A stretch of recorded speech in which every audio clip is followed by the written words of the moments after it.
Kita berdoa.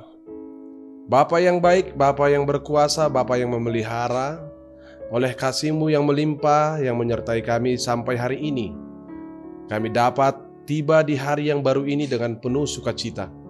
Ya Allah, ya Tuhan kami akan mengawali aktivitas kami untuk satu hari penuh ini. Biarlah Tuhan Engkau yang selalu menyertai dan terus tinggal diam dalam diri kami, agar segala sesuatu apa yang kami akan lakukan bisa berjalan dengan baik, karena Engkau menyertai kami. Sebentar kami akan mendengarkan firman-Mu. Berkatilah ya Tuhan ibadah ini. Hanya di dalam nama Yesus Kristus, Tuhan dan Juru Selamat kami berdoa. Amin. Shalom Bapak Ibu Saudara yang terkasih di dalam nama Tuhan kita Yesus Kristus. Firman Tuhan yang akan menyapa kita pada pagi hari ini diambil dari kitab Roma pasal yang ke-9 ayat yang ke-10. Saya akan baca dan beginilah firman Tuhan.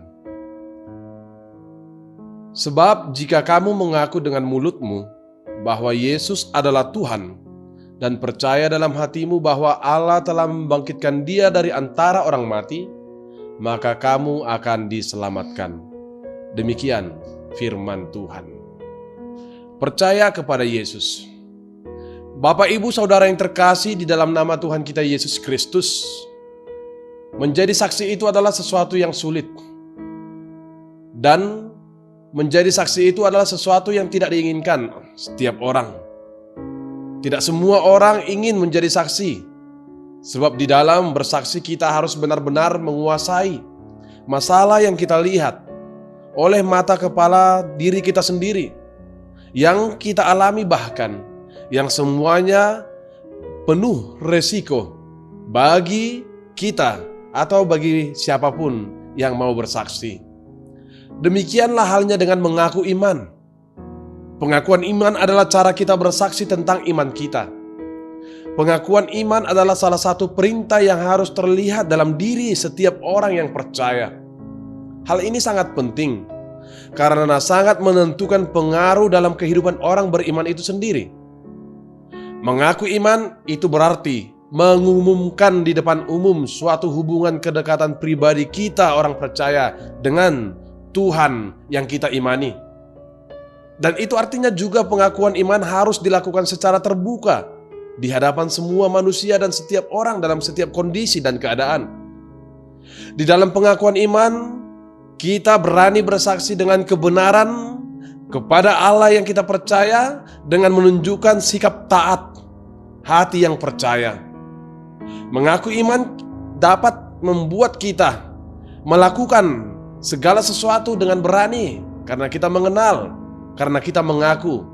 Dan mengaku iman itu dapat kita praktikkan dalam hal-hal perilaku dan cara hidup kita. Atau mungkin kita mengaku dengan cara perkataan dan mulut kita.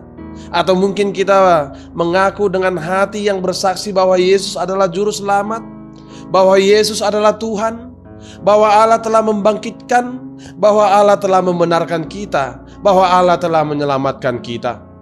Dengan semua pengakuan ini, kita akan melihat bagaimana perbuatan Allah yang telah nyata menyelamatkan kita, yang menjadi dasar penggerak bagi hidup kita untuk terus berbuat dan terus memberitakan Injil dan menjadi pemberita Injil bagi sesama, bagi dunia, dan segala sesuatu yang sangat membutuhkan kesaksian iman kita. Dan tentu itu semua berisi tentang kebaikan Allah yang telah menyelamatkan kita. Yesus Kristus, Dia adalah Tuhan Allah kita yang telah mati di kayu salib menggantikan manusia kita yang seharusnya tersalib. Tetapi tidak sampai di situ Bapak Ibu Saudara yang terkasih. Yesus Kristus, Dia adalah Allah yang hidup dan Allah yang bangkit di hari yang ketiga. Dan inilah inti dari apa yang telah Yesus lakukan. Akulah jalan kehidupan. Tidak seorang pun sampai kepada Bapa jikalau tidak melalui aku. Sabda Yesus Kristus dalam kitab Yohanes 14 ayat yang ke-6.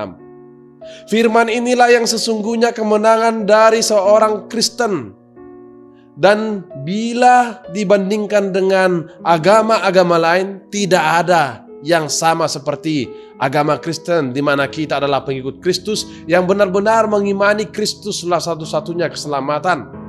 Tidak ada jalan keselamatan sampai kepada Bapa selain kepada Yesus Kristus. Oleh karena itu, Bapak Ibu Saudara yang terkasih, iman kepada Yesus Kristus adalah hal yang sangat dianjurkan. Beriman kepada Yesus Kristus adalah sesuatu yang sangat efektif dan sangat tepat buat hidup kita. Melalui kematiannya di kayu salib, kita juga ikut di dalam kematiannya. Demikian pula dalam kebangkitannya, kita juga ikut dibangkitkan. Yesus telah mengangkat akar dari sengat kematian melalui kebangkitannya.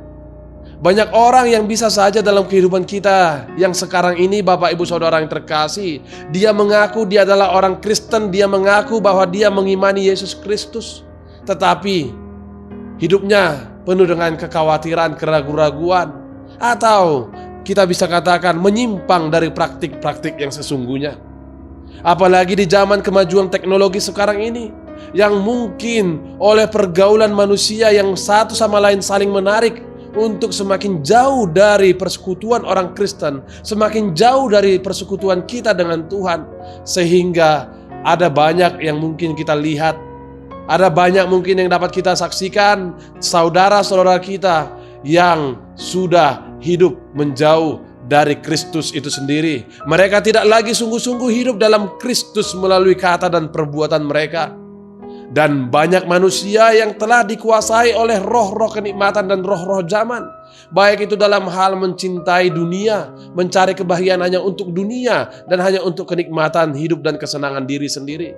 Bahkan mereka rela menyangkal dan menjual iman mereka hanya demi kepentingan, kesenangan, dan kekhawatiran hidup mereka.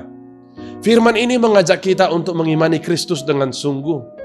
Beriman kepada Kristus dengan segenap hidup kita akan membuat kita menjadi pelita yang menghidupkan, yang membawa sukacita bagi seluruh umat yang percaya, sehingga kita pun akan bersukacita melakukannya. Amin.